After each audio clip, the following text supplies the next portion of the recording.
Hi guys, how are you? Happy Thursday? Yeah, yesterday was hump day, so happy Thursday.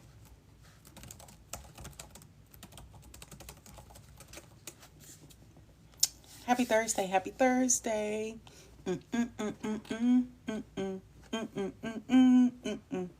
It's Thursday. It's Thursday. It's Thursday. It's Thursday.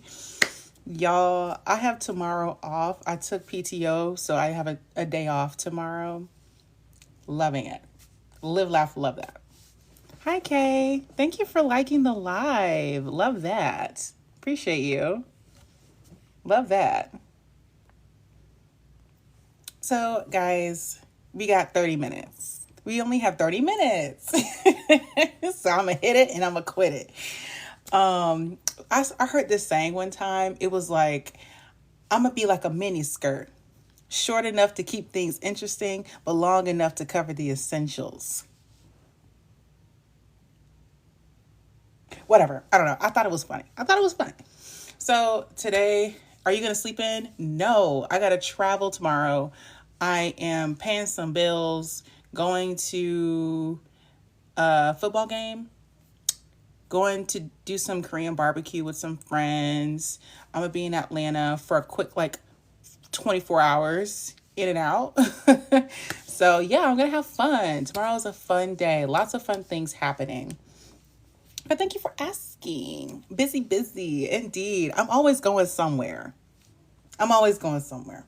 So let's tap in. I want to hit this and quit this. So, several things. I want to talk about how you can future proof your career. I've been posting a lot, I took a 3-month break to just do me, live my life, and now I'm back. So, what's your content? I am an AI futurist and career designer. So what I do is I talk about AI related topics that are interesting to me. And I talk about how to design a career that you actually like, design a career that you can future proof. What do I mean by that? What I mean is that, the technology is rapidly changing the way that we live and work. And so often when I'm posting on social media about whatever it is that I do, I get the same questions, which is like, what do I do if I'm in education? What do I do if I'm a truck driver? What do I do, if I don't know, insert whatever job, right? So AI is going to change the way that we work. And so there's a lot of anxiety and insecurity about what that means for us in our current jobs. And so my job is to demystify some of this, talk about the practical use cases that I've seen for AI that I do every day. And then, we can have a private one-on-one if you want to talk about specifically your situation, because everybody's situation is different. So in this live stream, let's talk about future-proofing your career, because that's a hard one. How can you build a skill set that is more resilient to changes in the job market? That's the multi-million-dollar question, right? Because everything is changing so quickly. I'm sure y'all saw the ChatGPT 5 drop and everybody hates it. But we're not going to get into that. But the point is, there's always something new. There's always a new product on the market. There's new systems, and people are just trying to figure it out. Like, they're trying to figure out what's their place in this world. And so if AI could, I'm not saying it will, but if AI could replace 40% of jobs in the next 2 years, where does that leave you? If literally AI by, 2025? By 2027, if AI replaced 40% of jobs, where does that leave you? Are you in the 40% that got displaced? And be honest with yourself, right?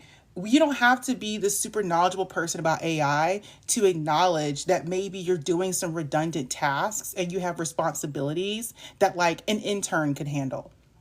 The way I like to put it is, if somebody could take parts of your job and just tell an unpaid intern to do it, and that's like most of your job, that's a problem.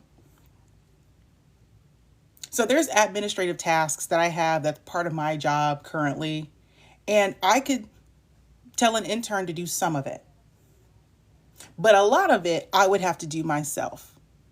That's how I know my job is slightly more resilient to changes in the job market, because at the end of the day, yes, somebody could write a bunch of sales emails, because that's what the AI, that's what ChatGPT, Copilot, that's what it's doing. It's taking tasks and responsibilities that like an unskilled person or like a low skilled person could do. So if you have under 3 years of professional experience, you're kind of the one struggling right now because you're in an entry level position, and the ChatGPT Copilot can kind of do what you're doing with a similar effect. And this is everything from writing emails to code, right? Like, and so I think that's causing a lot of issues in the job market, because now there's less entry level positions available simply because companies have found a workaround. I'm going to answer this question. I'm in subsidy childcare and we use AI. So everything you're saying is on point. I'm using ChatGPT to help build my business. Yeah, like we're all using AI-based tools in some way. Some of us have AI on our phones. Like if you're like me or like my parents, we have iPhones, and one day we woke up and we have this new capability on our phones. I don't even use the AI on my phone. I'm gonna be honest with you. I'm AI'd out. Some stuff, I'm an old school, I'm an old head. I just need my phone to be a phone. I don't need it to do a million and one things. But for some people, it supercharges their business. Imagine if you're a business owner and you run multiple online businesses from your phone. Imagine if, Apple puts AI capabilities on your phone. That could do so much for your business and so much for how you manage your personal life. Oh, thank you for the gifts and for the likes. So, that being said, there are some kinds of careers that AI is not going to be able to replace immediately. And I want to be super clear about this. Thank you for the flowers. Thank you so much. I want to be super clear about this. People are trying to scare y'all to make you think AI is coming for your job today. Like today.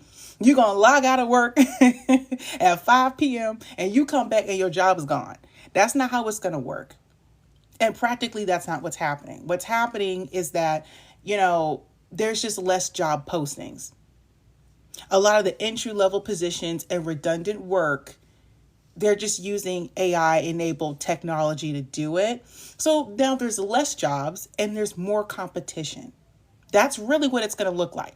Are there waves of layoffs? Yes. But the layoffs are not really due to AI. In most cases, the layoffs have been due to offshoring, and that's a decision that the company made. That's a strategic posture that they're taking. So they're moving jobs overseas because they can pay them less. That has nothing to do with AI. They just don't want to pay them. If economic conditions change, which they have, then that means that, it makes more sense for them to lay off people who are costing the company a lot of money, especially if they're not directly related to generating revenue for the company, right? There's plenty of jobs like marketing that get cut all the time because they're not directly tied to revenue. They're still needed, but you don't need that many of them, is the point. I haven't seen you since 2020.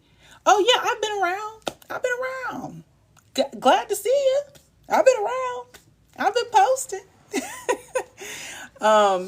So there are careers that AI won't be able to replace in the immediate sense.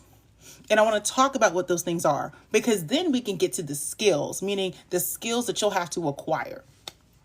So there are careers that AI won't be able to replace. One thing I found is that AI will not make decisions for people. So if you're a decision maker, meaning you're at the top of the food chain, AI is not going to replace you. CEOs are not worried about ChatGPT taking their job. You know what I'm saying? Like Claude AI is not going to take a CEO's job. They're decision makers. They look at the data that somebody gives them and they make a decision, right? So if you are somebody who doesn't get to make decisions and you're always being told what to do and you don't have any autonomy, that means you're high risk, right? Hi, Amina. I hope you're doing well.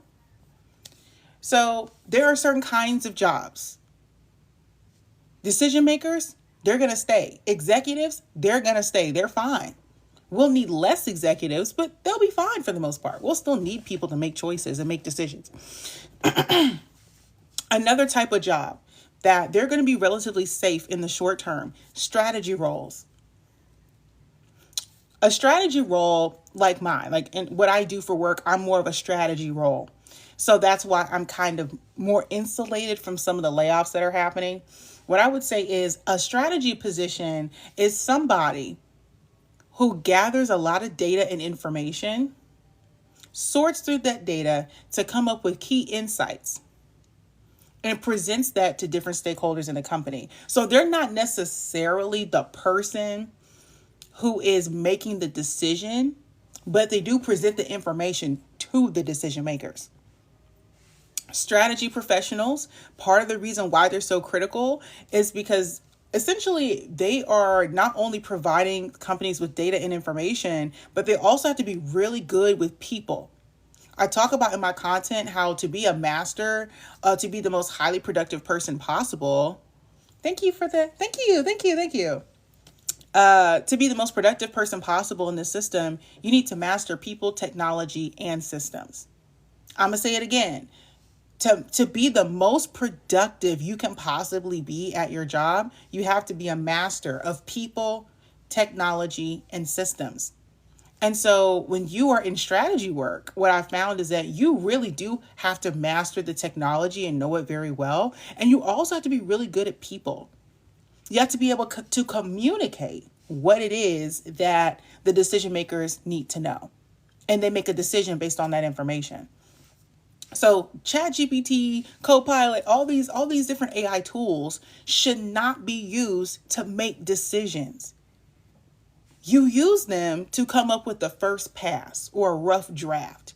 For example, if you're writing an email, let's say you own a business and you're writing an email and you want to send it to a client. Do you just write the email with ChatGPT and send it? No. What do? You read the email.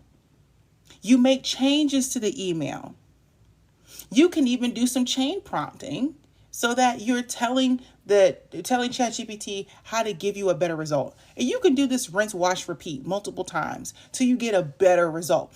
But the point is that it's giving you a first pass. It's giving you a rough draft, right? And then you edit and you make changes to that. And so that's why I say the entry-level positions are immediately displaced. Because the person who's going to give you a rough draft, you don't really need them. You got Claude AI for that. But that does not mean that you just go off of whatever ChatGPT says. You fact check.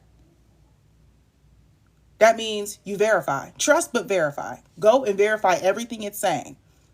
Make manual changes because AI tools are everywhere. So if you submit an AI resume, don't you think the ATS system is going to pick up that it's AI generated? So that's why I'm saying like these are important fundamentals to understand because decision makers know this. Strategy folks know this. You can't just go off of what AI said. Like there's a lot of flaws with the tech. Okay? Someone said they signed up for an intro. Oh, I'm excited. I'm excited to meet you if you signed up for the call. So, what kinds of skill? That being said, like these are types of positions that if you notice, you're aggregating information, you understand the AI technology so you can make a decision. Those sorts of positions.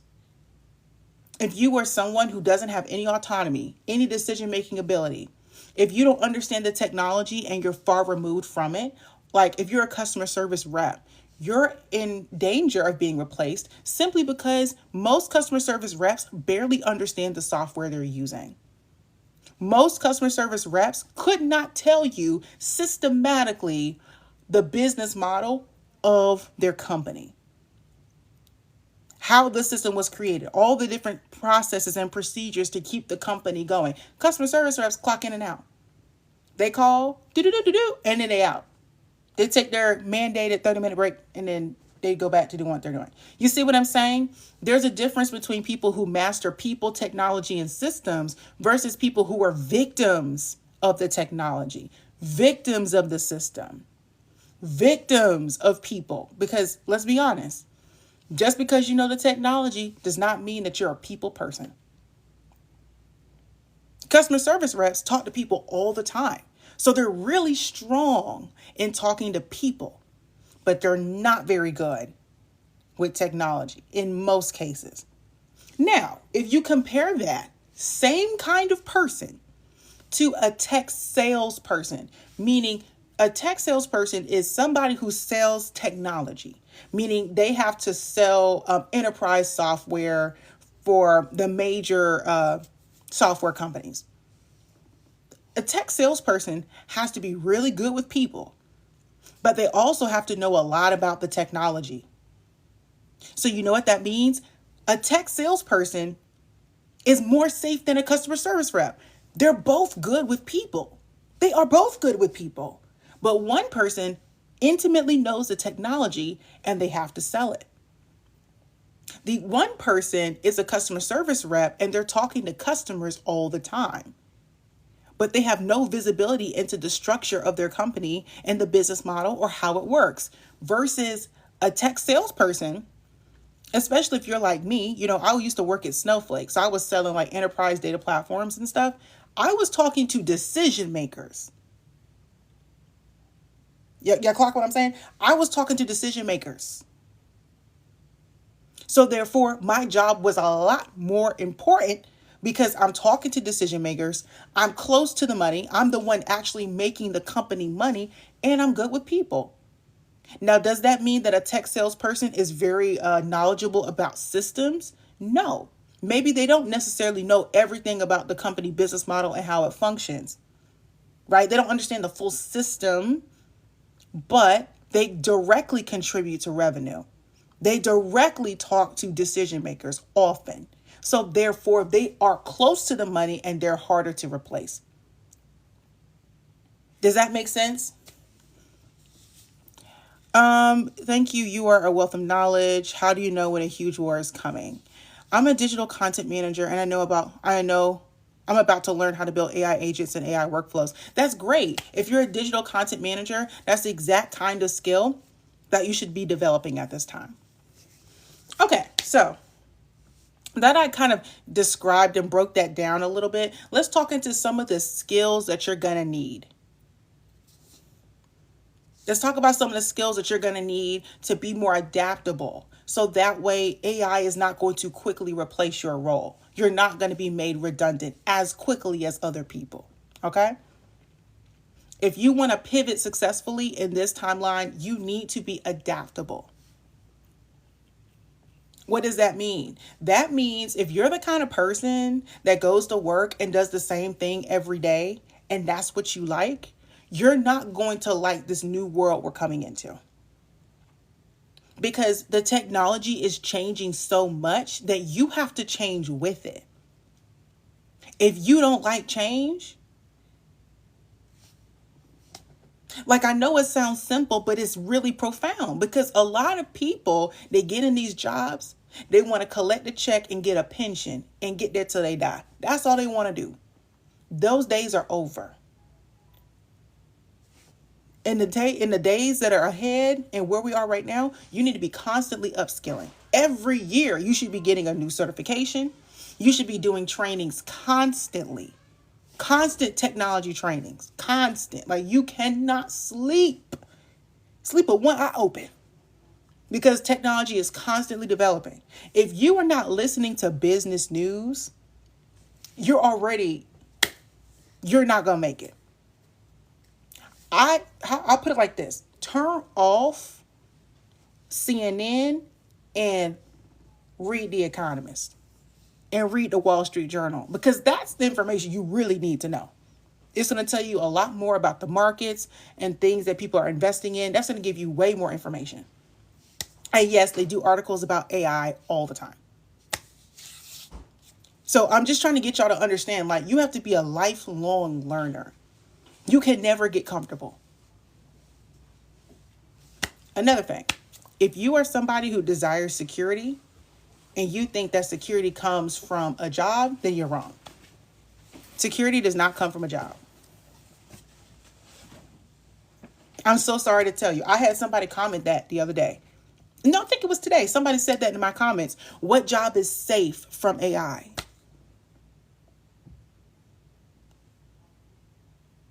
What are you talking about? There is no job that's safe from AI. Everyone has to learn the technology. Everybody. And if you don't, you're going to be broke. It's that simple. Everybody's going to have to learn it for their industry, for their job. If you're the kind of person who that you're triggered by that, then yeah, you're not going to make it. I might invest in a Wall Street Journal subscription. You should. You should. I love the Wall Street Journal. Live, breathe by it. Okay. But yeah, like y'all got to understand, there is no safety and security in the world that we're in. Since somebody just asked about global war, I'm going to tell you how I know that we're headed that direction. Multiple ways, but I'm going to do a quick digression because it's relevant. Y'all do understand that like the world that we're living in, nobody is safe. Really think about the nature of terrorism and the nature of war in 2025. Nobody's actually safe. You could be in the mall. You could be at the movies. You could be at the grocery store and they air the place out. People end up losing their life. Nowhere is actually safe. Really process this when I'm saying like the theater of war is totally different now. We're in a completely different scenario. We are seeing the potential for mass unaliving because of the technology and how advanced it is. Like a lot of people don't think about this, but y'all got to remember the first nuclear bombs that were dropped towards the end of World War II. That's pretty much what ended the war, if we're being honest. It dropped them on 2 different cities, one after the other. Do you know the size of the nuclear bombs we have today far eclipse the size of the bombs that were dropped originally? The size of those bombs is totally different, right? We have advanced in our technology and in our weaponry so much that like we literally should never, and we can never have another nuclear holocaust because the bombs are so heavy, they're so big. And truthfully, you can cause a lot of damage without even using a nuclear weapon. You could drop a hydrogen bomb. You could drop one of the bunker buster bombs they were talking about a month or so ago. Huge bombs. You need a B-2 bomber to drop those. Like, they're huge. You see what I'm saying? The theater of war has changed. Technology grows. Technology changes. Like, it changes the landscape and how we respond to things. So I'm saying this because it's important. Like, at this point, you either get with the program or you get left. You know? Hey, Faith. Hi. Hello. I guess y'all have not seen me on TikTok. I've been around for a bit, but I think a lot of people are just coming across my stuff. It's been a while. But yeah, like, so y'all see what I'm saying? Like, the time that we're in, we need to be locking in and focusing on developing tools, developing our knowledge of the tools, and make sure that we can apply them where we are. That's all I'm trying to say. Because things are different now. Things are always changing. So that being said, additional things to consider in terms of your mindset, like the type of person that you need to become. Yes, be a lifelong learner. Be adaptable, be flexible, but also be creative. You got to be creative. The reason why I used to call myself like a career strategist, but the reason why I changed and pivoted a little bit is because what I found is when you're talking about strategy, most people are not strategic thinkers. Just period. Most people are not strategic thinkers. I'm an AI futurist because I'm always thinking about the next 100 years, the next 50 years, the next 20 years. And I lean into that because that's just the kind of person I am. I'm always thinking about the future of my own life, the future of my family, the future of the world. So I said this because often when we're talking about like long-term thinking, it's difficult for people to come up with a career plan when they don't know the outcome. Can we be honest about that? Like, have you ever tried to pivot into a different field, but you don't know what field you're going into? That's difficult, right? That's hard. Now imagine if as you're trying to figure out what career you want, the technological landscape is changing all the time. So like the second that you learn one tool, now there's a new tool. Now there's a new certification. It's exhausting. And so I feel like people don't know what to do. They don't know where to start. And we're building the bridge as we're walking across it at this point. And it's overwhelming for people. When I get on these calls, y'all are all saying the same thing. I need to get out of this. I don't make enough money, but I don't know what the next step is. I just need something else. I need something else. I'm tired. I'm fed up. And I feel that. But that's why we need to talk about designing. Because designers, they don't necessarily know the end product when they get the project. They just know they have to design something. They have frameworks to help them create. But ultimately, you have to get creative. You have to figure out, okay, like what does the client want? What are they trying to do? That's more of a design structure, not like strategy. Strategy is almost like you know the outcome. You know the end result that you're going for. And a lot of you don't. And that's fine. Because some of the jobs that you have now won't exist in 10 years. And some of the jobs that we are looking for in the future don't exist yet. So how can we get you prepared for jobs that don't even exist yet? That's a $1 million question, right?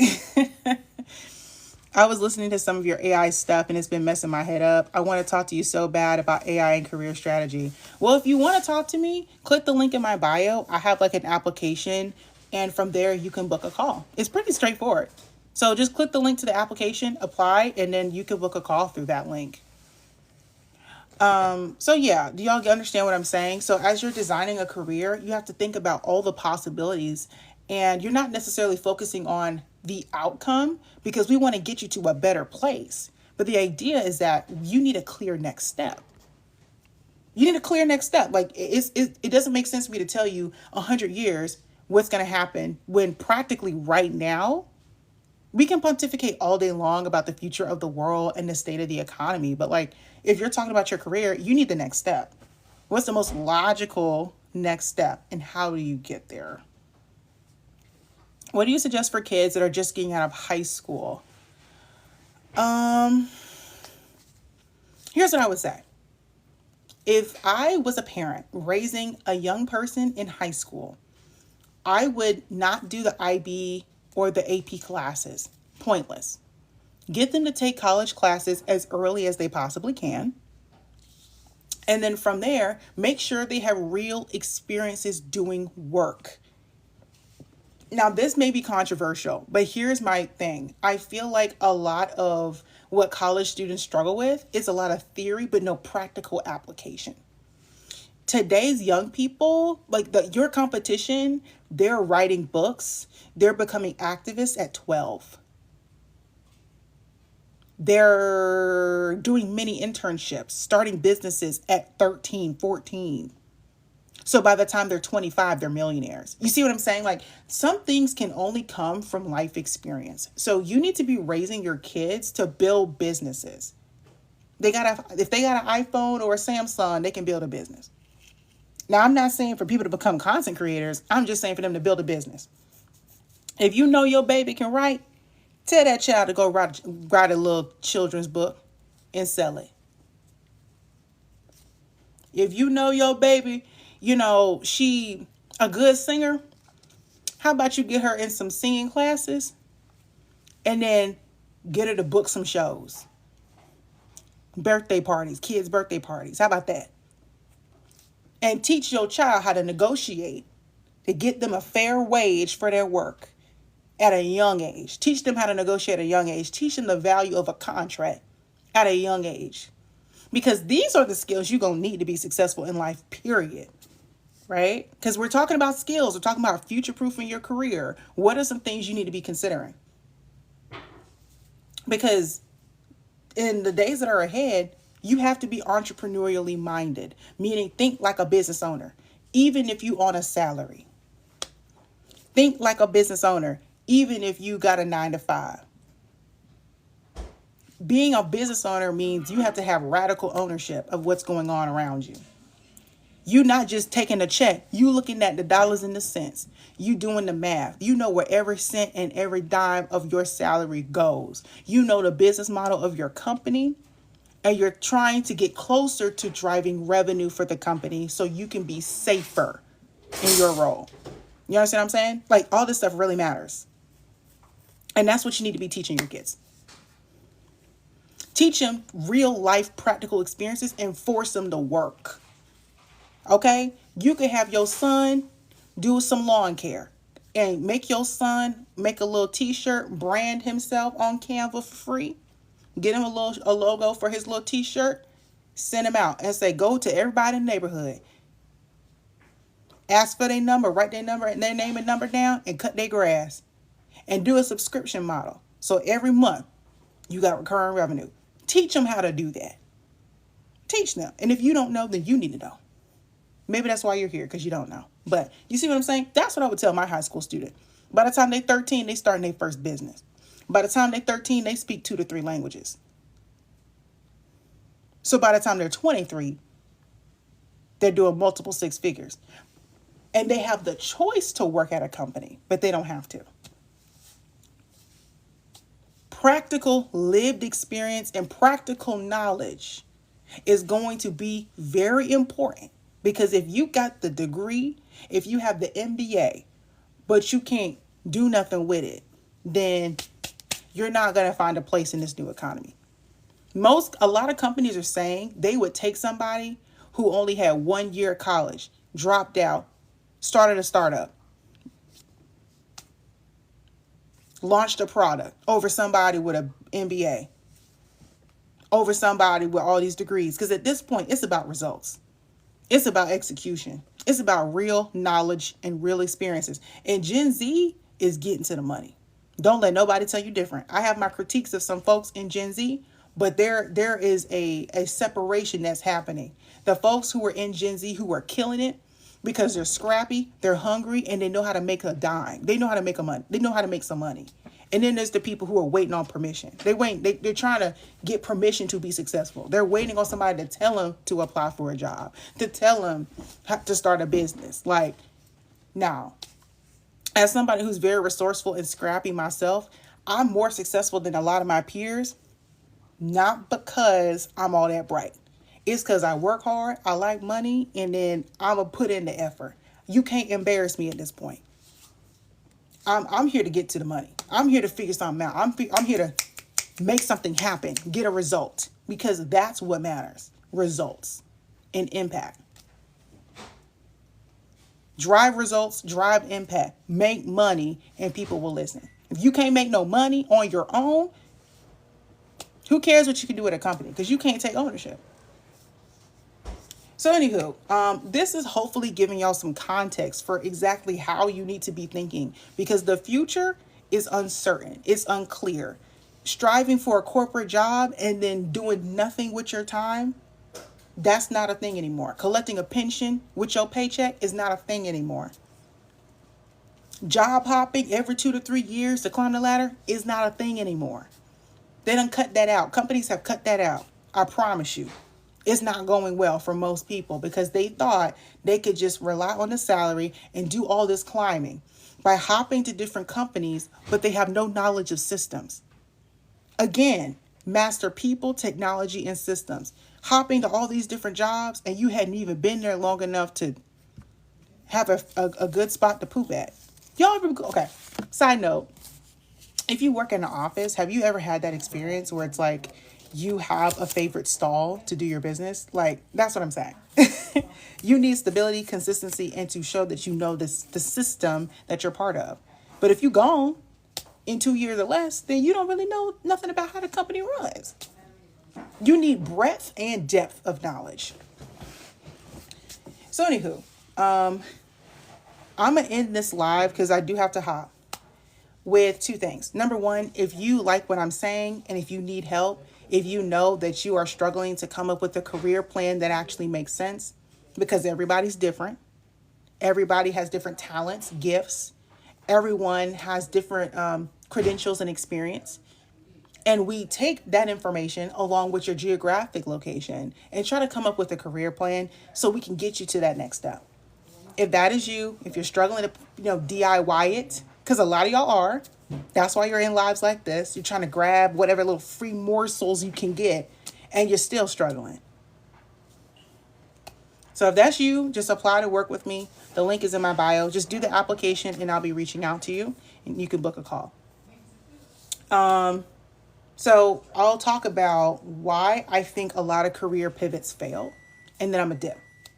What are some key skills we need to be learning to increase our revenue? I just said all of that. Everything I just said in this live is everything you need to know. Entrepreneurial ability, flexibility, creativity, radical ownership, driving outcomes, getting close to the revenue, and being a revenue generator and multiplier. Boom. That's literally it. I went through the whole list. And of course, being aware, being a lifelong learner is really important too. You need to be constantly learning, constantly changing, shifting your strategy, adapting where need be. So why do I think a lot of y'all are struggling? Career pivots. Why do they fail? Career pivots typically fail for a lot of reasons, but one thing I've noticed is that y'all are chasing trends. Y'all are chasing things that you're seeing on social media, but you have no clear strategy. What does that mean? So I know that I may not know the final outcome, meaning I don't have in my mind a specific job title that I'm aiming for, but I do know what I like. I do know what my preferences are in a position. I do know the skills I have to offer. I do know what my strengths are in terms of my career. And then I also know how to find the jobs that I'm looking for. That's essentially part of strategy, right? There's a lot of information you need to know, but the strategy is the how. How do I find jobs? How do I find opportunities? How do I figure out which ones to apply to and which ones to ignore? How do I prepare for an interview? How do I prepare for case studies? How do I network with people so that they remember me and they pass my application along? It's the how, right? If you don't have a strategy, you don't know the how. So yeah, a lot of y'all are approaching the job application process with no strategy. So you're trying to pivot into a different industry with no clear strategy at all. And it flops. Another thing I see often is a lot of y'all don't know what it means to scale your impact. What does that mean? Somebody asked me about revenue generating. If you want to generate revenue, you need to understand impact.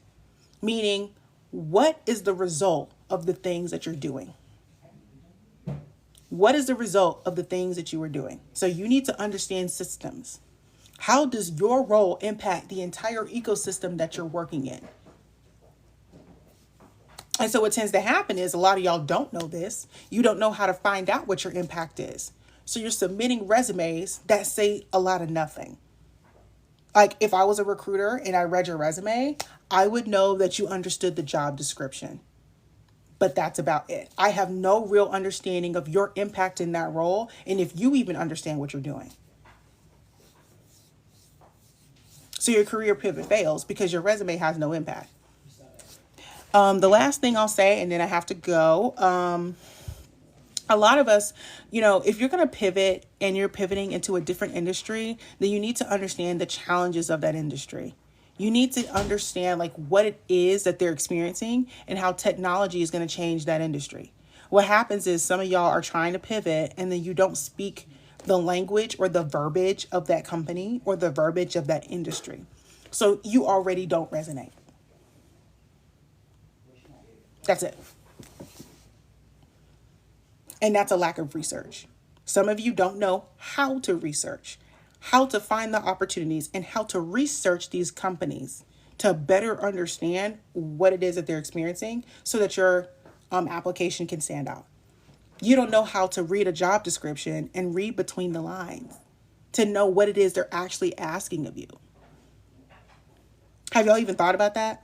That you're wasting time applying to jobs that you're not a good fit for, and you're trying to pivot into an industry where you have no connections and you have no knowledge. So therefore, nothing that you're doing is working. Have y'all even thought about that? Like you don't even know how to read a job description and understand what the job is asking. Some of you just look to see if the job description directly matches the exact thing that you're doing currently, which means you're underpaid.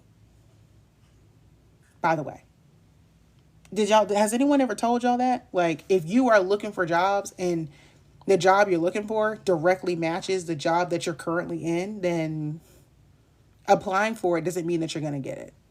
That's not how that works. No, I haven't learned to read between the lines. You haven't. And nobody teaches you that, right? But that's why my program exists, because in my 3-month career program, I'm not just trying to get you a job. I actually teach you the stuff that I know, real strategy that works to get you the job that you want, even if you don't quite know what that is yet. So yeah, it's a 3-month program. What you'll learn is first of all, one of the most important thing is you'll understand how these different companies operate. You understand how to do research to understand their business model, so you can communicate that in interviews. You'll do research to understand the industry, and you'll know how to find jobs and opportunities that might match your current position, but they don't have the same title. And it will actually be an increase in your pay. We talk about how you network. I give a lot of basics and fundamentals for networking and soft skills in the corporate workplace. I also talk about how to search for opportunities, applications, what to look for, how to apply, and how to master it. And again, if you're someone, who actually wants an increase in your pay and you're looking to make 6 figures, then you're going to have to be competitive in this landscape. Mass applying to job postings is not going to get you anywhere this time. You need to be strategic and intentional. So if what I'm saying applies to you and you know for a fact that you need support, you need to figure out how to do a career pivot, and you need to understand what exactly, what AI tools you can be using to help your job search, I got that for you too. So yeah, click the link in my bio to apply for the program. It is a 3-month program, bi-weekly calls, some of the best work I've ever done. And if you have any questions, let me know. My DMs are open. I think they are. I don't know. I think they're open. But yeah, DM me with any questions that you have. And if there's nothing else, then I will talk to you guys later. Have a great one. Bye.